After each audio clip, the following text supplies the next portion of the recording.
No, zdaj pa bomo pripravili vrhunec večerje, to je pa pečenka. Mi bomo pripravili puranjo pečenko.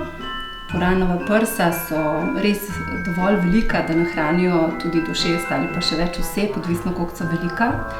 Zavili jih bomo pa v listnato testo, zato da bomo v bistvu pridelali že kar v enem kosu tudi prilogo, da ne bo treba posebej kuhati. Pod ovoj iz listnatega testa pa bomo dodali plast prepraženih gob, ki jih bomo seveda spražili na čebuli, dodali malce česna, peteršilja, popra in seveda soli. Gobe pražimo tako dolgo, da oddajo vso vodo, sicer bo listnato testo kuhano namesto pečeno.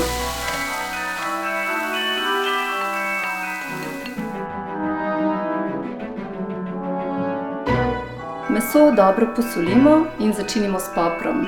Dobro je, če imamo pri roki sol, ki je groba, potem res močno vribamo sol.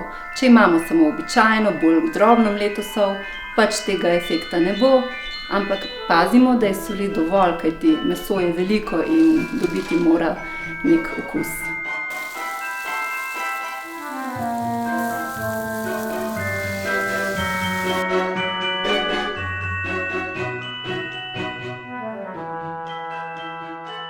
V srednji del testa bomo zdaj premazali z rumenjakom, obložili z gobovo oblogo in potem na vse skupaj položili meso. Robovo testa smo prekrili čez pečenko, seveda smo pa prej te robove, ki se stikajo, namazali z rumenjakom, razžvrkljanim z vodo. Ko smo ugotovili, da je bilo testa malce preveč, smo ga odrezali, nič hudega, če je nekaj ostalo. To testo potem porabimo tako, da ga, ko smo enkrat pečenko že zavili, jo obrnili in položili na pladenj, obdamo z lepo narezanimi trakovi testa. Naša pečenka gre zdaj v pečico.